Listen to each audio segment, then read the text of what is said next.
That's funny. Like we're about to charge. No, like the ritual. Yeah, no. I just wanted to.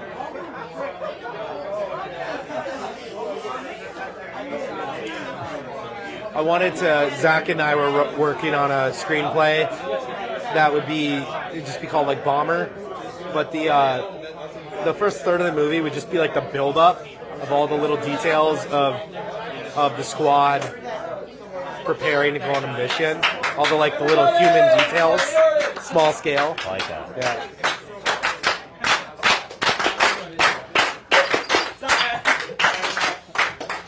Please stop! Wow, it was almost like in unison, as if you guys are all authoritarians. Anyway, on that note, my name is Nick Tan. I'm the recording secretary for the New York Young Republican Club. Thank you so. You see, I had a bottle of water here. Anyway, I had one right here. Thank you so much for all of you for coming out on a Monday night. I know you guys had so much better things to do. I would like to add, for those of you who dressed up casually tonight, like myself, you guys look more like libertarians and populists than these two guys who were dressed up like a Just saying. False spade and a spade. Anyway, just a few club announcements. We have Margarita Monday coming up on June 19th. Please buy your tickets. We also have tickets out for the lifetime event of New York City, the annual gala. That's going to be in a fabulous, fantastic, tremendous place. So stay tuned. Now, tonight is going to be...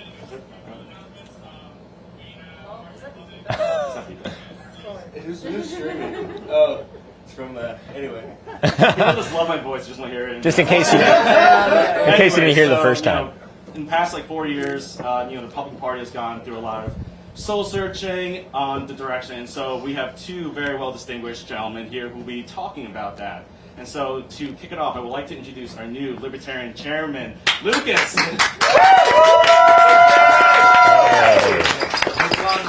Thank you, Nick Tan. I'd like to begin right now. Good evening, ladies and gentlemen. I'd like to thank you all for joining us tonight. I am your host, Lucas Federico, Chairman of the Libertarian Caucus of the NYYRC. Tonight's topic, should Republicans pursue libertarianism or populism? These two political ideologies have been very popular recently, and that leads us to these questions. So tonight we will examine the fundamental differences between these two political ideologies and which one of them would be more beneficial for America. Tonight, for our speakers, for representing the libertarian side, Frank Filicomo. He works at National Review, and he's the former chairman of the Libertarian Caucus. And representing the populist side, Troy Olson. He's a veteran. He's a Army veteran. He is the Sergeant of Arms at the NYYRC. He is the Veterans Caucus Chairman, co-host of the Populist Majority podcast, and co-author of the upcoming book, The Emerging Populist Majority. Before we begin, I'd like to say a few rules. The first rule is for the audience. Please don't clap while they're talking. Let them complete. You can call me all you want, but these are the rules. Please remain all calm. Let them finish their sentences, and then you can give it up. But besides that, please don't be disruptive. If you do, we're going to actually leave. Besides that, audience members, my speakers here also have a few rules. Please don't interrupt each other. Wait for one to complete before talking. Other than that, you should be good. Let's start. So, Troy, in 5 minutes or less, why should Republicans pursue populism? Okay, so I think the Republicans should pursue a more populist direction for a couple of reasons. First, I think it is fundamentally more electable. American life in the last 40 years has largely had especially in economics, a libertarian direction, but also more and more of a libertarian direction on socio-cultural matters as well. And so I think a more populist direction is fundamentally more electable. Now, that shouldn't be the only reason anyone pursues politics. In fact, that's probably my least important reason out of the cavalcade of reasons. Economically, the American middle class has disappeared more and more the last few decades, and I think a robust economic populism is needed to, whether it's reindustrialize America and reverse the tide of outsourcing and stay out of forever foreign wars, to actually enforce borders again and have border security, and to pursue policies that are family centered and support pro-family, pro-natal policies when it comes to social policy within American life. In the last 40 years, we've seen rising divorce rates, rising children born out of wedlock. These are all lead to a lot of social disasters, and I don't think the just sort of a rigorous free market fundamentalism has answers for these. I have a lot of respect for some of the ideas philosophically within libertarianism, but I think they're unworkable for modern American life. And so we need a more populist direction, both in the economic realm and in the cultural realm too, and to pursue a mass politics of we the people. There's also the matter of, I would actually argue that populism isn't really an ideology. I think it's a style, and I think it is mass politics, it is mass movement politics, but it's largely based off of one key factor. This is how I prefer to describe it. Populism rises when elites have failed. When elites have mismanaged and ran a country into the ground, you're going to see the rise in populism, and that's what I think's happened in the United States of America. And so it's very much tied to that. And the issues will depend on the era and the country. American populism is going to be different than populism in other countries. And arguably, the word really goes back a couple thousand years. So it's a lot less ideological than, say, libertarianism or socialism, if you will. And I think it's much more of a style. It's a mass politics of we the people. And it is a more robust way of using government and trying to turn around society that maybe conservatives aren't quite used to historically, but it's going to need to be part of the solution, because otherwise we will continue to get crushed by the left, culturally, economically, and across the board. And I think that we're very much at a crossroads as a nation, and if conservatism, if traditional conservatism was working in and of itself, we wouldn't be in this position. I have to ask you all, what has conservatism conserved and preserved in the last 40 years? Increasingly, not a lot. So how do you get back to something? How do you renew a country? I think populism is at least a huge part of the answer, and I think it's the contribution to sort of a conservative, libertarian, return to tradition, populist fusion project that needs to happen on this side of the aisle and within the Republican Party. So that is, 1 minute left. I think that's basically my answers. I'm going to wrap it up with those 3 or 4 points, and I'm open to hearing, of course, alternative ideas. I think populism is ultimately a very flexible and heterodox philosophy, and isn't overly concerned with ideological little details of rigidness to ideology. I think it's much more concerned with outcomes, much more concerned with the kind of macro direction of society and civilization. It's not a philosophy that's going to do that well when things are going well, but things have not been going well, so I think populism will continue to grow whether people like it or not, and so the key question is, it should grow, and that energy should be spent over on our side of the aisle rather than on the left, where it's going to be as chaotic as the left itself. Thank you, Frank. Thank you, Troy. Frank, in 5 minutes or left, why should Republicans pursue libertarianism? Okay, well, before I get into my pitch, I just want to take issue with one thing you said, and that's that the American right, or rather the American government, is pursuing any kind of neoliberal or libertarian economic policy.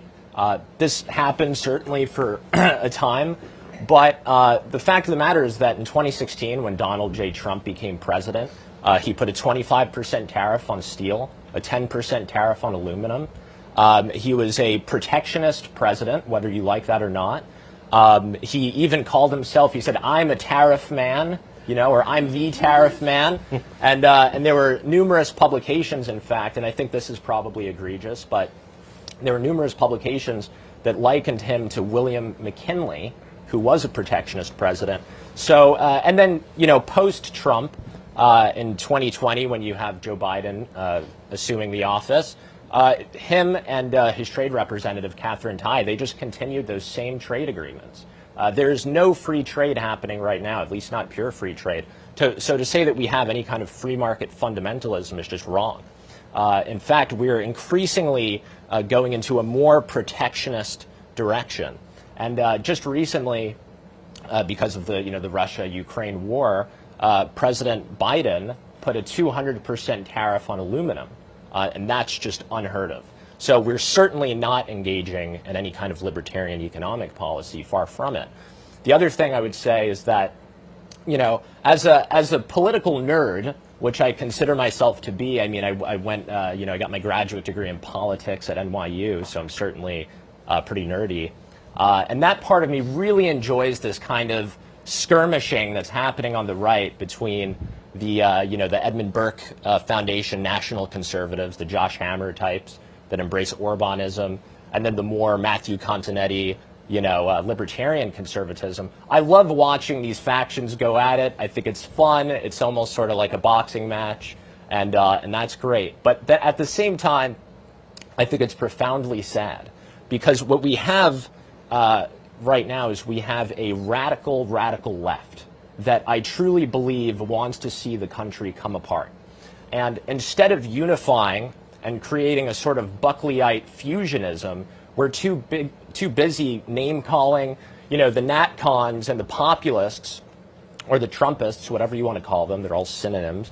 They'll call people like me, or they'll call people that are more libertarian, neoconservatives, or rhinos, Republican in name only. And I think that's so counterproductive. And then at the same time, the libertarian-oriented people will call the populists, illiterate rubes that don't actually understand, Edmund Burke and some of the foundational texts. And I think that both sides are really dangerously wrong here. This is a losing strategy. Now, that said, all the kumbaya stuff out of the way, the populists in America, I think, are, okay, a little more kumbaya. They're profoundly intelligent people, and I want to make that very clear. If you look at people like Yoram Hazony, or Josh Hammer, or hell, even Gavin Wax, these are remarkably intelligent and I think very thoughtful people, but they're making a serious mistake. And this is my main gripe. And the mistake is that they're embracing a sort of Eastern European populism that is fundamentally un-American. Okay, we are Americans. We're whether you like it or not, we're grounded in liberalism. And when I say liberalism, I mean a sort of Lockean liberalism, a liberalism of our founding fathers. And what's going on with the populist right now is that they're embracing, the Fidesz government, the right-wing government in Hungary. I mean, they cozy up to the AfD in Germany, and it's like, these are illiberal countries. They certainly don't believe in political pluralism, not the way we do. They don't believe in free speech the way we do. They believe in heavy state involvement. And to me, that is fundamentally un-American. The populists, I think, would be better served to look back at our history. They could, instead of trying to model Viktor Orban and Duda in Poland, they should be looking at William Jennings Bryan. They should be looking, I would argue, at William McKinley, Teddy Roosevelt, Calvin Coolidge. There's plenty of great populists in our history. So, the idea that the superpower, hegemon of the Western world, the United States, the shining city on the hill that Reagan spoke about, is going to Budapest and saying, hey, we want to be more like this ethno-state. It, to me, is just so bizarre, and it's a bad direction. Well, Frank, we're out of time, but thank you. No. So my next question to you will be going to Troy. Some of the goals of the early 19th century populist movement was to improve conditions for farmers, increase the circulation of currency, and strengthen political democracy. Troy, in 3 minutes or less, do you feel that those goals were accomplished, and if they were they successful? Some of those goals were accomplished. Conditions did improve for farmers. I would say it took the entirety of the century, and arguably the last relevant and possible third-party movement in this country was the channel for a lot of that energy. The Populist Party, the People's Party of the 1880s, 1890s was a very agrarian, strong party.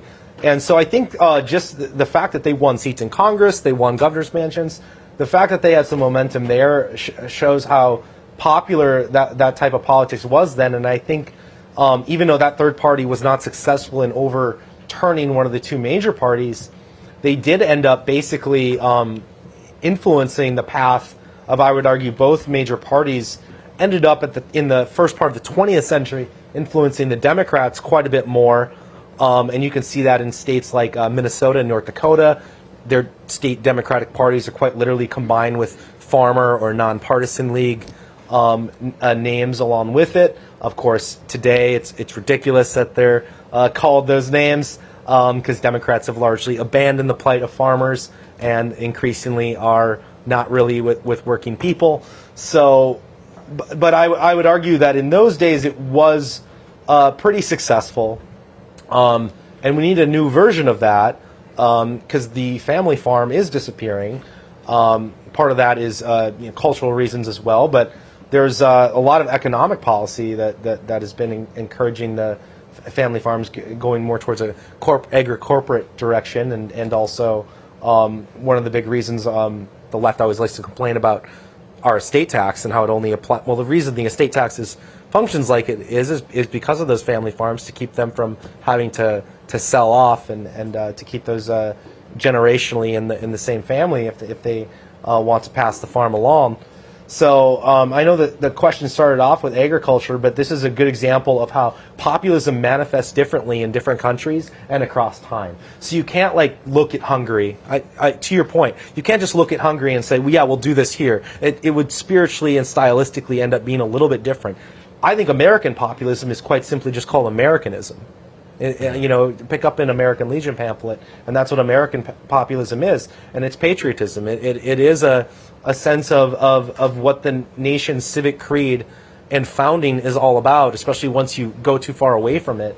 And I agree that everyone's first and foremost is a Lockean liberal in this country, and very much the founders were influenced by this direction.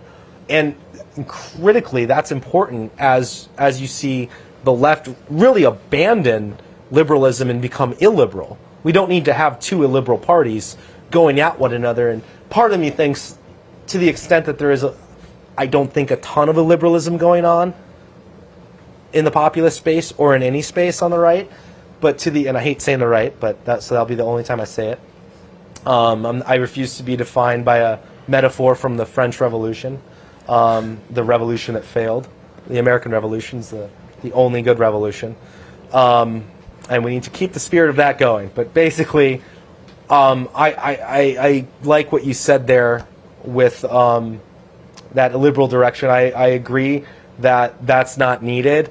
And it's also, I think, the mistake of people trying to apply a one-size-fits-all model to everything. Because when you think about it, this happens with people admiring the social democracies too. And Bernie Sanders would talk about, America should be, Norway and Sweden and Finland. Well, okay, you can maybe compare Vermont to that, but that's about it. We're 50 states, and we're a lot of different shades, a lot of different industrial strengths in this part and that part, and three different levels of government, and it just wouldn't be the same. Those are monocultures.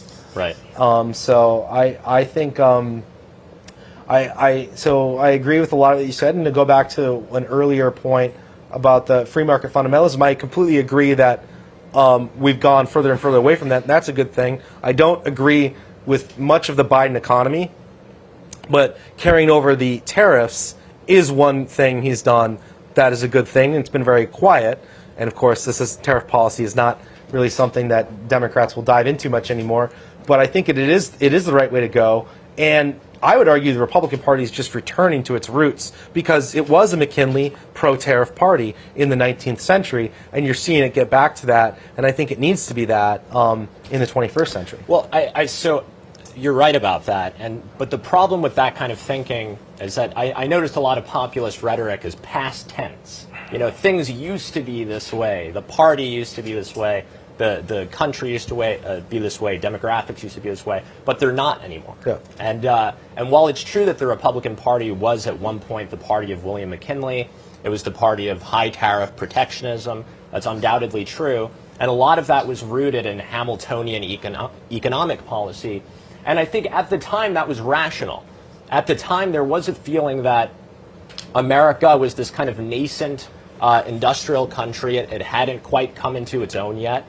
And I think there needed to be some government involvement to bolster these new industries, and that was called the infant industry argument.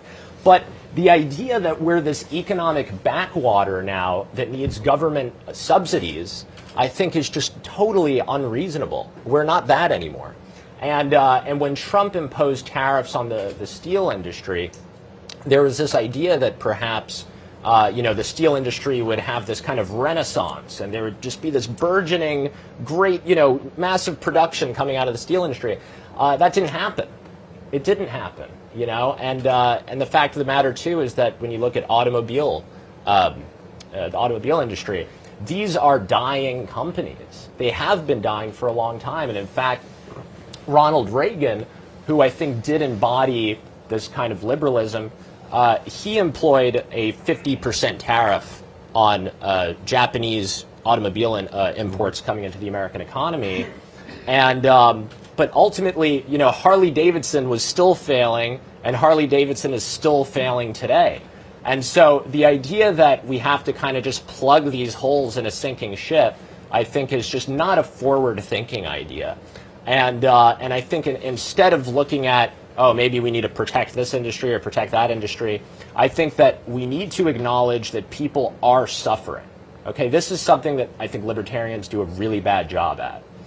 Libertarians often come across as cold, not understanding. The market will fix your problems, and you could just learn to code or something.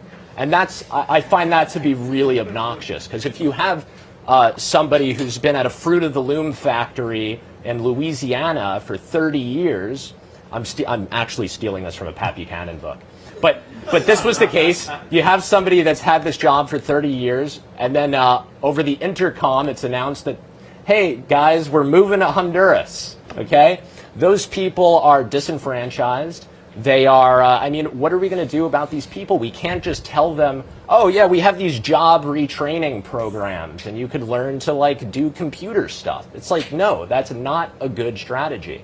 But at the same time, to say that we're going to regress to the 19th century where we had the Smoot-Hawley tariff, which, by the way, didn't have very good impacts on the economy, hint, hint, the Great Depression.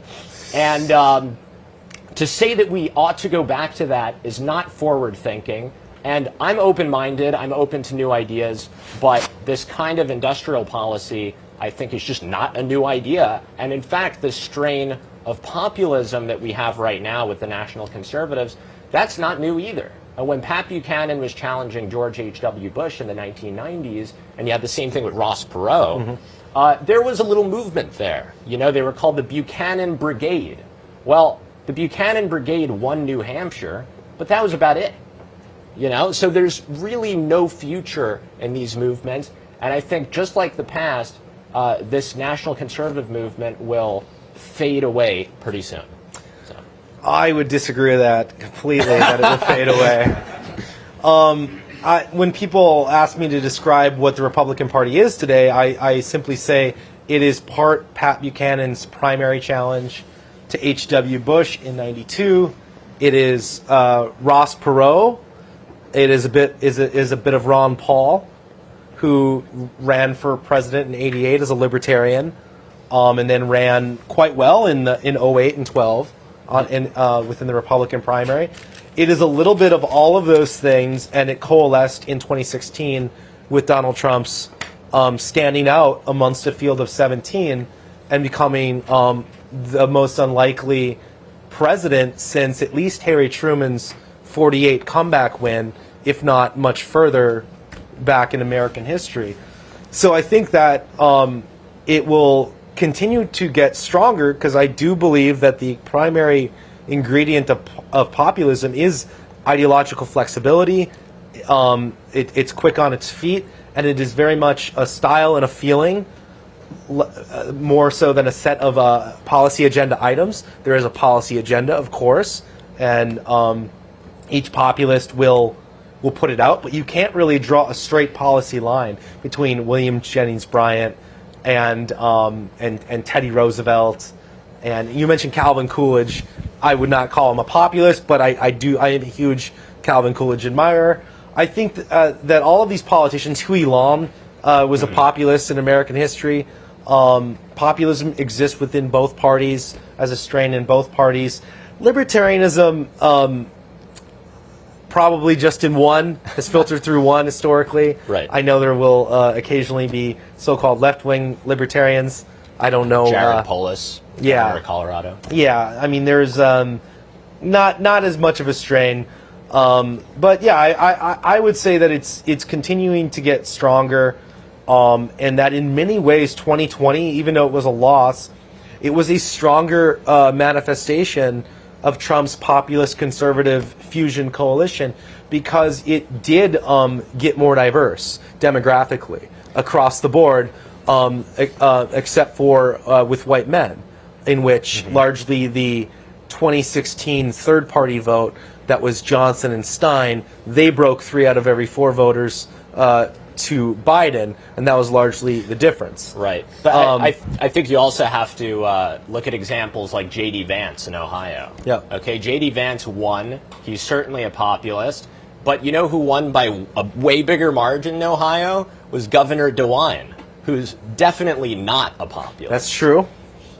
That's true. I mean, if we're going to just compare one-to-one in races like that, it's a little bit hard, because there's so many other dynamics that you have going on. How much were they funded? People point out that, look at all the Trump candidates that did bad in these states and that states. One, Trump doesn't have a monopoly on the direction of American populism. I totally agree. Nor were all of these candidates the best candidates. Right. And you could do this both ways till the end of time. So I largely want to just focus on the general trajectory and trend of things. And what I would say is that populism almost has nowhere to go but through the Republican Party these days, because the Democratic Party has continued to squash and co-opt and use and abuse all of their movement politics, whether it's called progressivism or whether it's populism. Like Bernie Sanders was a populist, but I would argue Bernie Sanders' politics was sort of a populism for the aspiring professional classes that have churned out too many degrees for the actual number of jobs that exist, which is why their platform manifests to be student loan bailouts and free college. But it's actually government spending in college that has made college more and more expensive, which is, I'm making a libertarian argument there. Yeah, well, can I just say one last thing before, because I know you're going to ask a question. But I'm glad you brought up Bernie. But I think Bernie did, in a lot of ways, exude the same kind of energy, or the kids today would say vibe, right? It's a vibe. As Trump. And in fact, I remember this. I remember Trump saying, "Hey, Bernie bros, come over. Like, we're welcoming you with open arms." And I read something the other day that actually 1/8 of Bernie bros voted for Trump in 2016. So I think that all of this is to say there is people are dissatisfied with neoliberalism as the prevailing American ideology. And I think, Fukuyama's thesis is sort of falling apart a little bit. But anyway, I know you want to ask a question. Yeah, so my next question is for you, Frank. So currently, I think it's safe to say that the Bill of Rights and the Constitution is just being completely ignored by politicians in D.C. So my question to you is this. If the Libertarians were to win, how would we bring back individual liberty? And most importantly, is how are we going to preserve that liberty? Right. Well, I want to make it very clear that I'm a libertarian with a lowercase L, and I didn't vote for Gary Johnson or Joe Jorgensen, although I support their right to be on the debate stage, and I think that, again, political pluralism is really important. But I think that, especially during COVID, what we saw was so infuriating because it was basically, Nancy Pelosi ripping up Trump's speech, but it was the Bill of Rights. And there's certainly nothing under the First Amendment that says, freedom of religion, except for if there's an upper respiratory virus, So I think that that was a horrible time. And, I was an NYU student at the time. And I had to get, not only did I have to get vaxxed, but I had to get boosted. And now I think there's a lot of question about the efficacy of those boosters. So I think that the right now, broadly, needs to have a sort of fusionism. Again, I go to that term. We need to have a coalition of people that are defending these liberal values: freedom of press, freedom of association, public gatherings, and all of these things, because they are very clearly under attack. And that's what worries me, again, about this embrace of these Eastern European countries. Because, and I'm not just saying they're illiberal as a pejorative. Viktor Orban in 2014 said he wanted to establish an illiberal state. So the idea that we're aspiring to be Orban is just maybe you could help me understand. Well, I would consider American populism to be manifesting in a different direction for the most part. I think it's been around my entire life in my youth. Picking up an American Legion pamphlet, again, Americanism, it is just a love of country, respect for the flag, respect for the Bill of Rights, and the Constitution, separation of powers, all of this civic dream stuff that is America. And why is a more robust populism needed is because we have lost that sense of civic being. It hasn't been enough over the decades to simply say America's founded on an idea. No, America's also a country with borders, and those borders need to be defended, because if you don't have borders, you're not a country. And good luck having, whether you call it our democracy or we're a constitutional republic, which we are, you're not, that argument's moot if you're not actually defending the integrity of your sovereign borders. Yep. And so we have... I think it's quite clear that we have opponents that aren't really dedicated to upholding that Constitution or those borders, and you're seeing it. This city's facing it right now, and the country's facing it, and so it is incumbent upon this conversation and this dialectic to stand up a coalition that could stand up for Americanism, right, which is my preferred word for what American Orbanism is, and I bring that up because I want to get directly to your point. Orbanism is the manifestation going on in Hungary of them defending their civilization. Americanism will be the manifestation of America defending civilization. It will be much more like that because we have different realities here and different issues predominate. There'll be a lot of crossover too. They've got a lot of pro-NATO, pro-family policies, right, and we'll have to have that as well, because I think a lot of American decline can be seen in the household. I think a lot of it is yes, a lot of American social problems start there, and deindustrialization, of course, had a role to play in that. I think that was a tragedy. But you're right. We can't just, hey, we're just going to do steel tariffs and we're going to tariff our way back to this. No. Reindustrializing America isn't just the old. A lot of it's the new. It's okay, we have to have all of the things that make up our gadgets that we waste too much time on. We have to be sourcing as much of this here as possible, especially if it's in a part of the world that is getting destabilized or more and more in the CCP's orbit. Mm-hmm. We have to. I think reindustrialization is leaning towards the new rather than the old, although the old will be a part of it as well. but it's having a national industrial policy. It's not about plugging holes or propping up failing businesses. Government shouldn't be in the business of doing that, but it should be about understanding that the effects on towns and communities of shipping jobs overseas are devastating on that hollowed out town and on that family. No, absolutely, and I think that that's something that, again, libertarians fail to have empathy for. I mean, I recently saw a picture of Detroit in the 50s juxtaposed to Detroit from a few years ago, and it, you know, looks like a bomb hit it. It looks like Aleppo, and so we need to be very honest about that. And, you know, I've read Hillbilly Elegy, and there are parts of the flyover states, or the Rust Belt, whatever you want to call it, that are really suffering. But so I'm not saying neglect these people and tell them the code. I'm saying that I think instead it would be more, you know, efficacious for us to invest in real job retraining programs that could give these people purpose without trying to latch on to some textile industry that's not has no signs of progress. But I also want to get to your other point. Viktor Orban has every right to defend the borders of Hungary. I mean, they don't really take in refugees, which is fine. That's their thing. They're very ethno-nationalist. That's their thing. I mean, Japan is like that. Israel is like that. And I think if they want to be that way, then that's great. And, you know, there's this idea that I completely reject. And the idea is that liberal democracy ought to be exported to the non-Western world.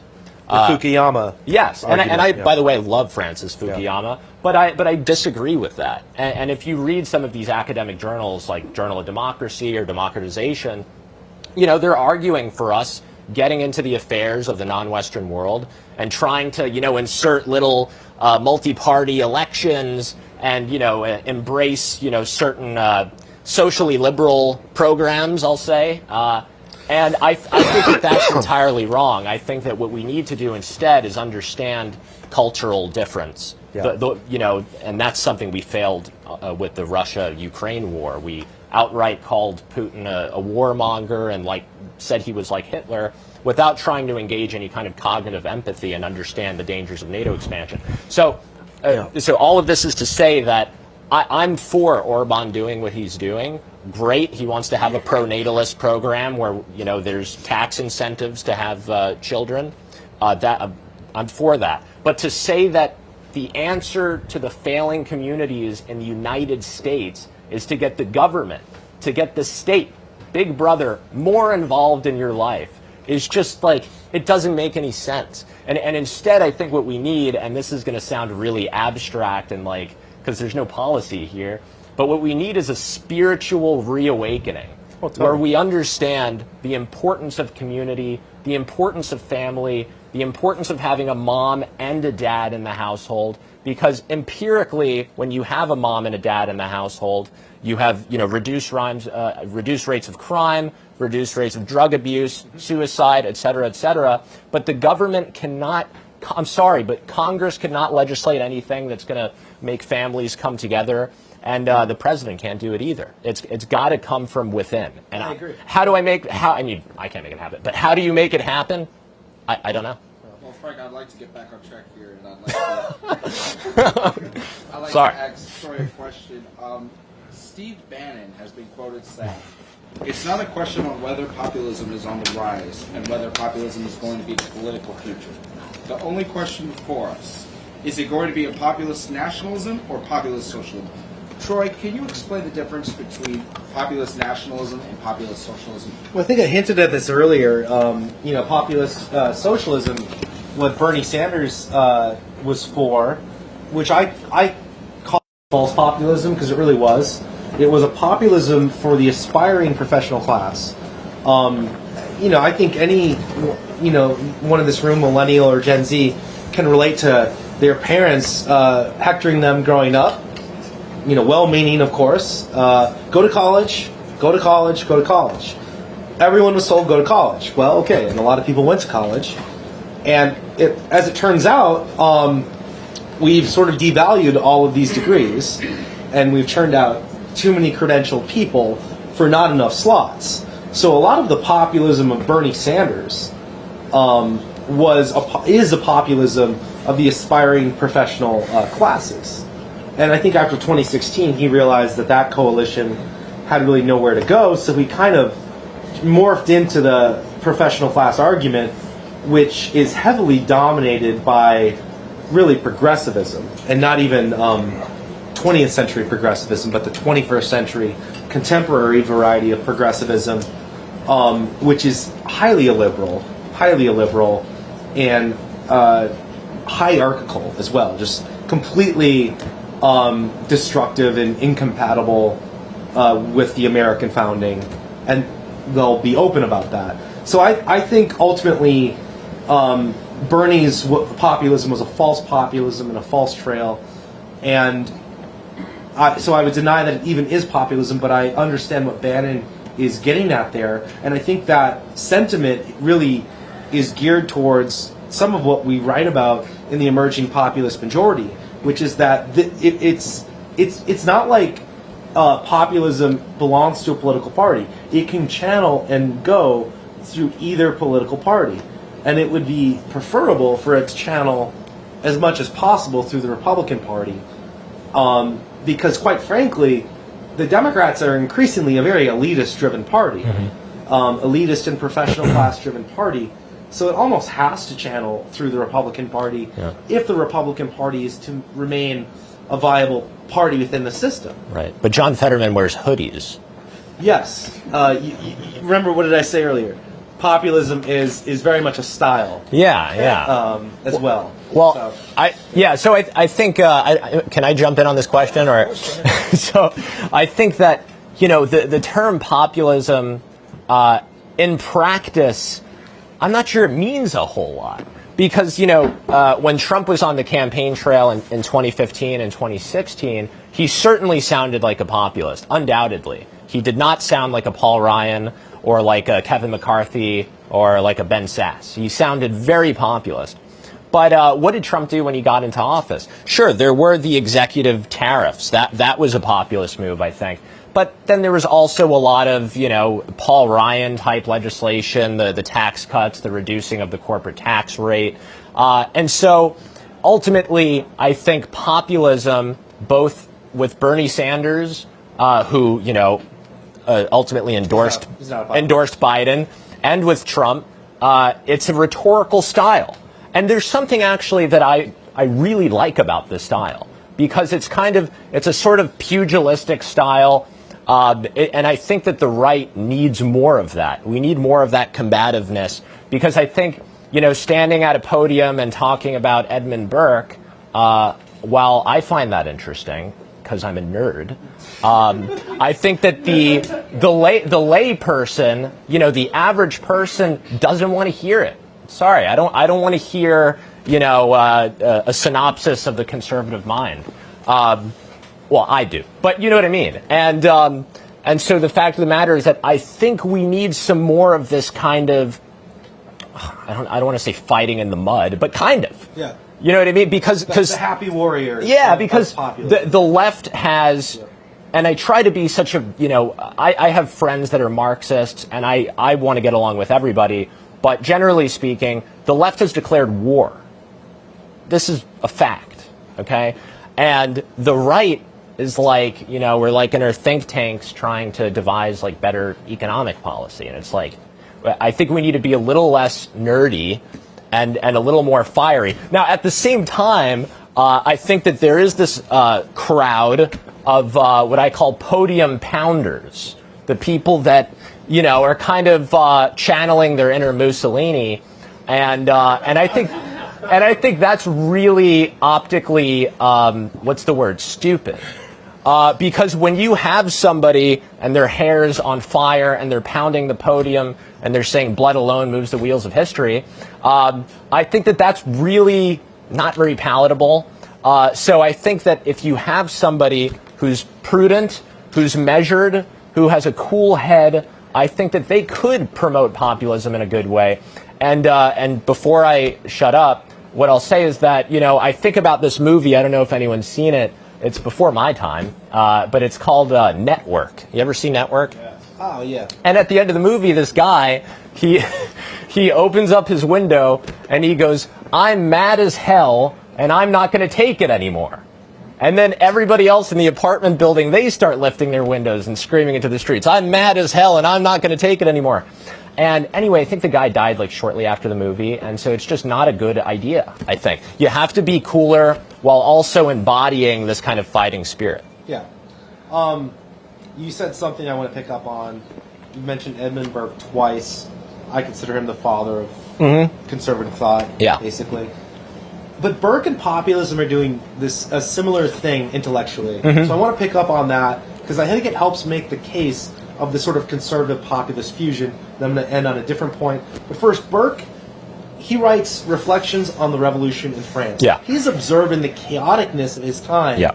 And in that sense, conservatism is a reaction to this chaotic societal event of wanting to reorder society and have a year zero. Right. And he's saying no. And out of that springs this conservative impulse, which is overwhelmingly geared towards the preservation of traditions, the preservation of things that are beautiful and spiritual, the more spiritual world, the cultural institutions, the things that matter in life, the family. And he's concerned with that, and populism is also a reaction to something. Yes. It's a reaction to elite mismanagement of society. So who are the people that hate populists? They're the elites. Or as Trump would say, the global elites or the coastal elites. Right. And elites dislike populists, and populists dislike elites. I think if you had elites managing American society very well, populism wouldn't be able to have any momentum. But I don't think they'll figure it out tomorrow or any other year. So this is why I think populism, and Bannon's right, it will continue to have this momentum, although I articulate it a bit differently, rather than the populism of Bernie Sanders, because I don't really think Bernie Sanders is a populist anymore. I think he's a sellout. I think either the future will be, all I know for sure is it's not going to be the status quo. Our institutions have no trust and confidence anymore. That's not going to recover with the same people in charge. So the status quo of, let's just call it the neoliberal to neoconservative consensus, has nowhere to go. And you can see it. It's becoming more and more authoritarian and lashing out because it has nowhere to go. So I think populists should see a lot in the libertarian argument. Libertarians should see a lot in the populist argument together in a fusion project. Because the reality is if it's not going to be, plugging the book, an emerging populist majority, it's going to be a successor ideology. And that's the other thing that Bannon was articulating. It's a successor ideology. It's something beyond the U.S. Constitution. And where that goes, well, I can tell you it's pretty damn illiberal. It's definitely post-national. I would argue we're already somewhat post-national, sadly. It's incumbent upon the generations in this room to almost have not just a spiritual awakening and renewal, but almost a sort of refounding of the constitutional republic. A refounding. Well, thank you. I got one more question for you guys. I both have 2 minutes to answer. Okay. Who would you pick for the president, to win the president? Excuse me. Who would you pick to win the presidential election? Who do I think is going to win, or who do I want to win? Who would you pick? Who would I pick? Well, I think that the primary process is fascinating. I think the governor of North Dakota, what's his name, Doug Burgum or something, I think he might be throwing his hat in, and Tim Scott threw his hat in today, so that should be interesting. I think Vivek is climbing a little bit. And this is a good process, and this is the weeding out process. And I really do hope that Trump, I hope he does debate because it doesn't seem like he wants to debate very much. But I will say that because people are starting to sense that I'm prevaricating here. So in 2016, I very happily voted for Donald Trump. In 2020, I very happily voted for Donald Trump. And I think most likely I'm going to vote for Donald Trump in 2024. Because while I believe in libertarian ideology, absolutely, I think you also have to be a pragmatist. And again, you have to understand that there's, this segment of the population that really does want to burn down the country, I think. And Trump has overwhelming support in the party. And it's like, I think we just should back him. But at the same time, let the process play out. And so probably Trump, but not 100%. That's my answer. Well, I think both the Democrats and Republicans should have a process. The process should always play out. I don't think Trump has any incentive to debate people when you're that far ahead. I picked Donald Trump for 2024. I think he is a necessary transitionary figure, much in the way that Woodrow Wilson articulated what we live in today, which I call the progressive administrative state, which is a leviathan that's gotten way too out of control. He was in a way a bit of a precursor to FDR. I think Trump is that for something that our generation must implement when we're in our 40s, 50s, and 60s. And then by the time we're in our 70s, maybe we can be talking about, look at that American renewal, that national and civic renewal we just had. And we did it with populism. We did it with some libertarian streaks, too. We did it with a return to traditionalism, pro-family. Yeah. I almost wanted to break into, we did it with a little bit of country. We did a little bit of rock and roll. But yeah, it's gonna take a lot of these philosophical strains.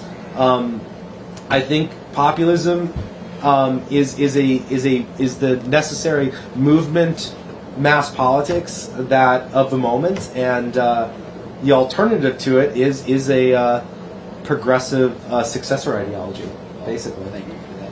We're going to turn to our Q&A section, so if anybody has any questions whatsoever, please raise your hand and I will press on you. We're going to go with Michelle over there because you raised your hand. Oh, hi. Wait, should I stand up or? Yes, you can stand up. Oh, hi everyone. So I have. Oh, no. I have one question. You have a notepad? I wrote Oh, it down. God. But I wanted to give you at least like 2 minutes each because there's a lot of things going on right now. The banking system is failing.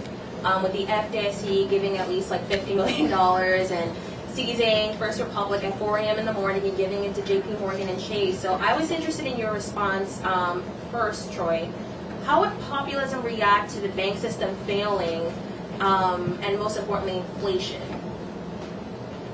So I think populism's response, I think on the latter, we need to just stop spending so much money. So what McCarthy is doing right now, I approve of. I think it is the right call. Call Biden's bluff. But I'll spend most of this answer on the first one, most of my 2 minutes on the first one. Populism will continue to thrive with bank failures, believe me. A huge reason it's to the point that it has gotten is because of the government's response to the financial crisis of 07 to 09 and the Great Recession. Now, what will it specifically do? I think just like in the time of the Great Depression, there'll be a lot of sort of experimentation, policy experimentation. But what there will definitely not be is, or should not be, are more bailouts of big banks. None. Never again. Make Democrats be the party that has to bail out a big bank. They're getting the money from them anyway. So never bail out a big bank ever again. And Republicans need to hold the line on that. And if anything, I think building out smaller and mid-sized banks, although that in this case that's kind of been what's driving some of this instability, which will sadly have the result of concentrating more money in some of the bigger banks. So that's a kind of a roundabout irony there. But no more bank bailouts, and spend more. If you're going to have government action, it should be more on bailing out people and bailing out families and supporting them in the hard times. And we're going to have hard times because we've had a lot of stupid and weak leadership. So we're going to have some hard times. I don't have a great answer on this of what populism specifically does, but I know it doesn't bail out the elite few. It worries about how the American people are doing. It is fundamentally concerned with the safety and well-being of the American people, not bailing out big banks. Yeah. Well, I'm not going to pretend to understand banks because I just don't. But on inflation, I think that both parties, this sort of two-party duopoly that we have in Congress, has become so fiscally reckless. I mean, it's become insane. And it seems actually like, speaking of dying ideologies, I think that fiscal conservatism is a dying ideology. The left and the right seems to love to spend. And I mean, the deficit expanded under Trump as it did under Obama. And so that seems to be a huge problem to me. And as far as Trump said, that's all I have to say about that. I have a metaphor I like to use Yeah. for our spending issues, though. Yeah. America's this sort of decaying cabin on a beautiful lake. A beautiful lake. Yeah. But we're this rusted cabin, and there's a tool shed, and we need to refurbish the cabin, and we have 50 rusty piece of crap tools. We need to sell all this crap and buy 3 tools that work to refurbish the cabin. That's what America needs to figure out. That's my metaphor for what we need to do. I don't have more specifics beyond that metaphor. We need to sell 50 pieces of crap and buy 3 or 4 things that work to refurbish the cabin and the city on a hill, if you will. That's beautiful, man. Yeah. Next question, Brett. All right, I'm gonna put my drink down here. First of all, Troy, Frank, thank you so much for doing this. It's just so wonderful to hear you articulate your positions, and I think it's so important just to have this conversation and to embrace a diversity of viewpoint within conservatism and republicanism. I want to touch on the idea of a common culture. I think America used to have more of a common culture. Like when you walk into a church, you know that everybody there has a certain core set of principles or values that they share. Whenever we walk into this clubhouse, right, we understand that even though we might disagree on libertarianism or populism, there are a certain set of core fundamental principles that we as young conservatives can agree on. And I think increasingly, especially within the last few decades of American life, there's been a fracturing of our common culture. Just the fracturing and polarization of what used to be more universally agreed on values of free speech, civil discourse, the family, civic engagement. And so I wanted to hear your perspectives on, do you think it's possible to return to a common culture in American life? And if so, what that will look like, and what values, what common, just core values we ought to pursue if we want to revive America and live in harmony and peace. Okay. Well, do you want to go? Yeah, I mean, you want the optimistic answer or the pessimistic answer? The real one. What's realistic it's going to be incredibly hard because we've just gone through this era of incredible technological innovation. I have the whole world in my phone, yet I would argue we're more distracted and dumber than ever because of that little phone. Technology historically uproots culture a great deal, and that's part of what's happened here. Another huge part of this is, I think, a misunderstanding of what America's past has always been. The metaphor of the melting pot. I think it's much more accurate that America's always been more of a patchwork quilt, and that's certainly been true of a city like New York City. However, where I grew up is much more of a common culture.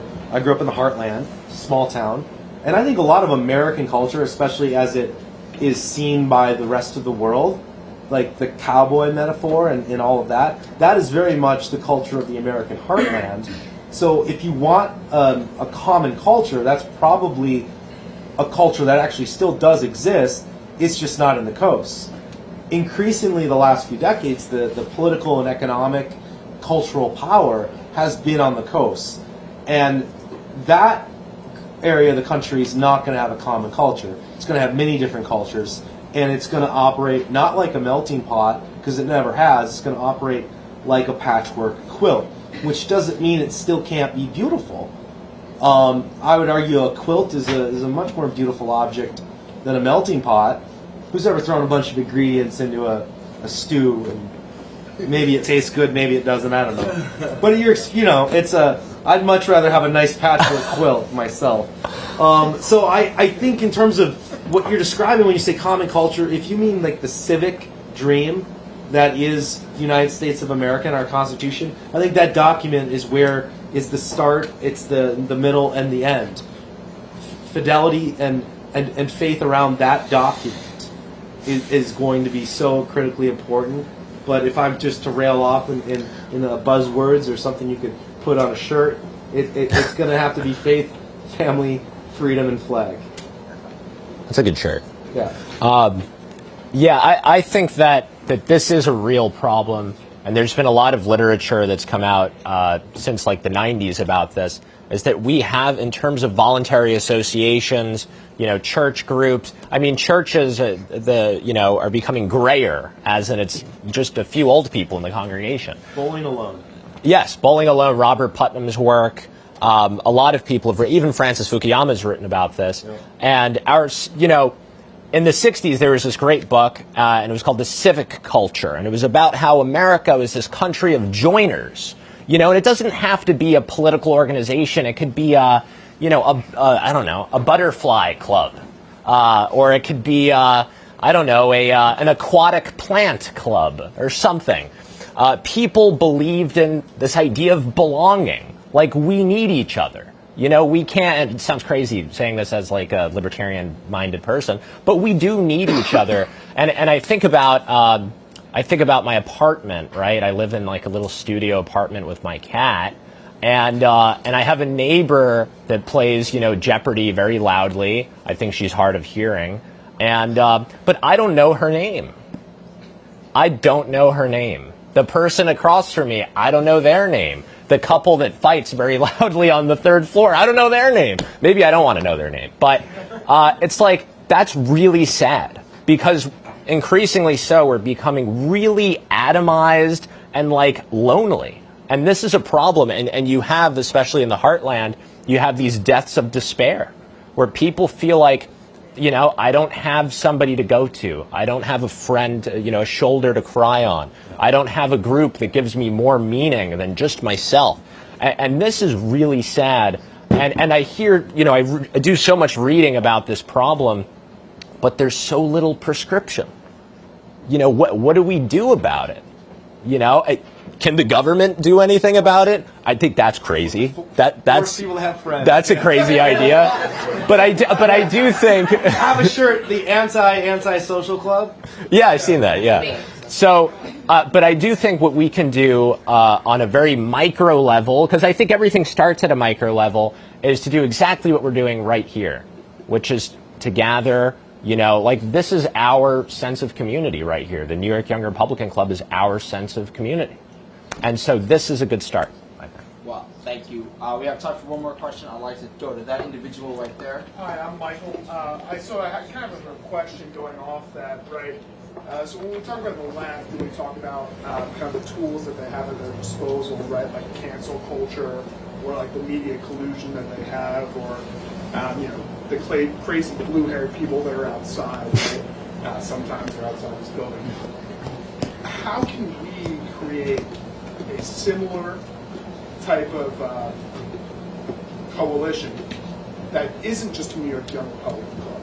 It's actually bigger than that, right? Like, we don't really have a name to give our populism, right? Like, they might rely on Marxism or something like that.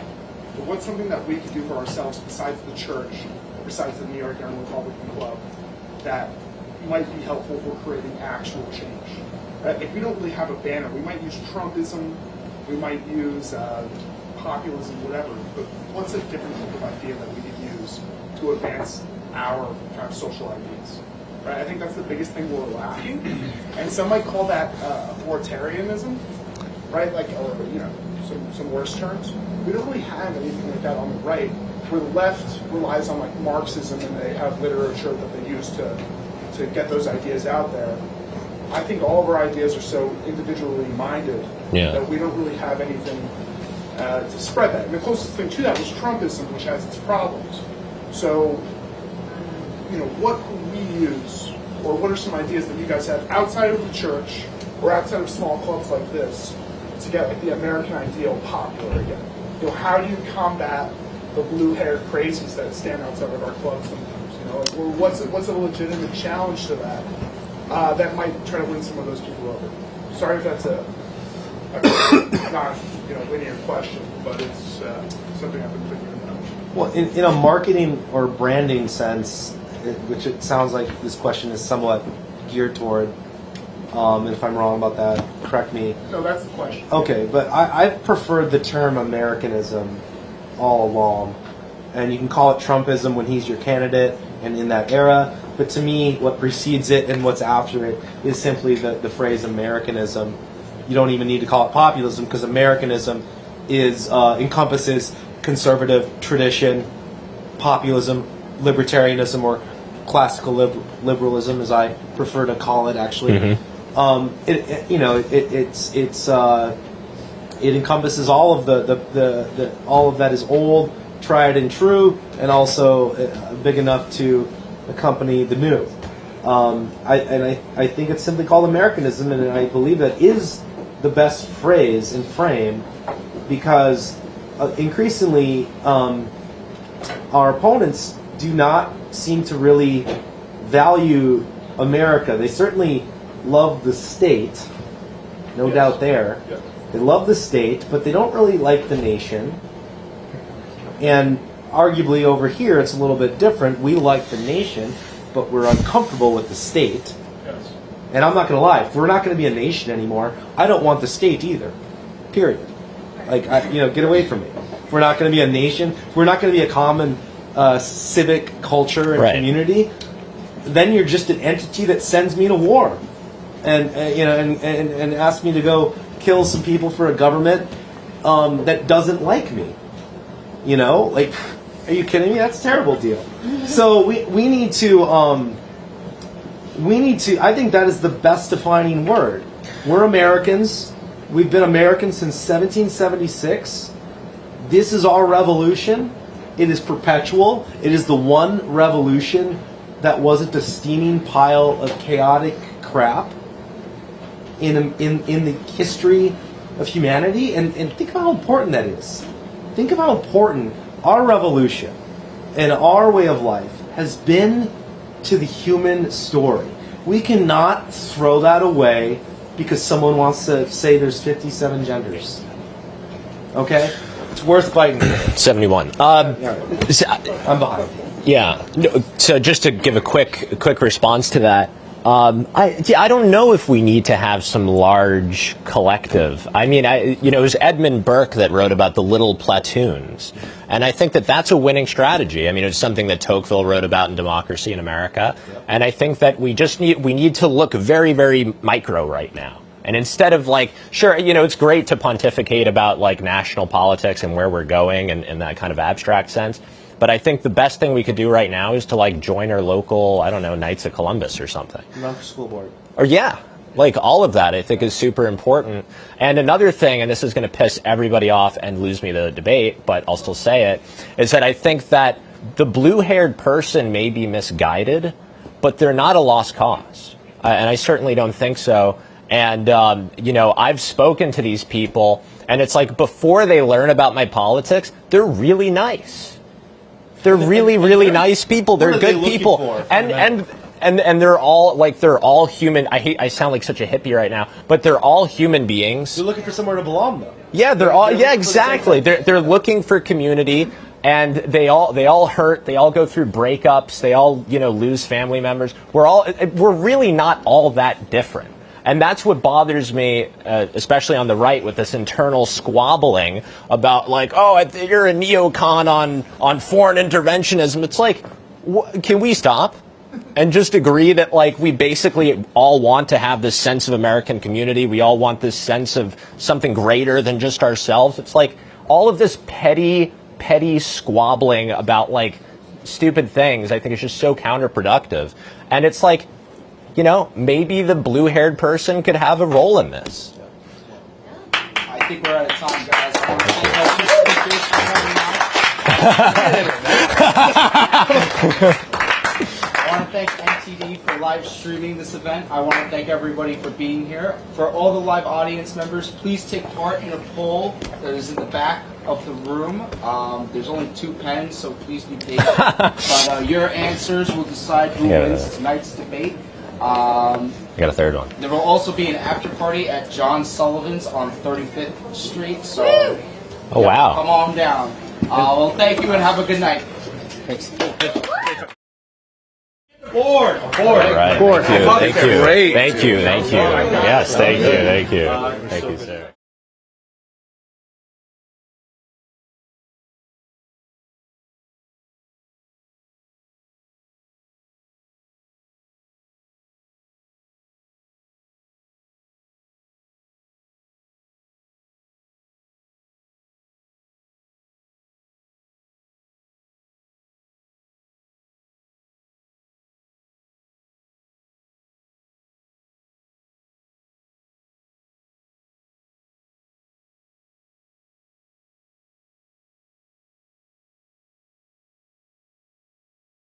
A Russian man claiming to hold top-level secrets about Russian advanced bombers has just turned up at the U.S. southern border, seeking asylum. The man claims to have been an engineer at a production facility over in the city of Kazan, and he says that he possesses top-secret information about the White Swan Tu-160, which is the most advanced bomber in the Russian arsenal. U.S. border officials, they interviewed the man, and they determined that his story was in fact credible and eventually passed him off to the FBI, who are still in the process of interrogating him right now. However, analysts have pointed out that the fact that the story was even leaked to the public is an indication that perhaps the American government is encouraging other Russians who also hold top-level secrets to also escape to America. And if you thought that was interesting, well then you should click on that button below this video and check out Epoch TV, one of the best no-censorship video platforms on the internet. On there you will find awesome programs like American Thought Leaders. We've now been, for 2 years, trying to obtain the unredacted emails. We're down to the last 50 pages. So that's where all the incriminating evidence is. Crossroads, One of the big things happening right now is what's taking place with Russia and China. Counterpunch, You will see information you've never seen anywhere else. Facts Matter. I'm your host, Roman from the Epoch Times. Stay informed, and most importantly, stay free. As well as a plethora of great documentaries, wholesome movies that you can enjoy with your whole family, If I reach 1 hour, I accomplish something. cooking programs, and my absolute favorite, programs about traditional art and traditional music, which can honestly uplift your mood and fill you with hope for the future. And the best thing about Epoch TV, at least in my opinion, is that there's no corporate backing and there's no allegiance to some anti-American agenda. How dare you come to this peaceful community and try to scam these people? What the hell are you talking about? But rather, it's just good, honest, wholesome content that's based in truth and tradition. I saw him. It was incredible. Something that you can actually sit down with your whole family and enjoy, knowing that some ideology is not about to be pushed upon you. And who's fighting it? We're fighting it here at Epoch Times, and we need to keep bringing you the news. And so again, if you'd like to check out Epoch TV, just click on that button below this video. You and your family will absolutely love it.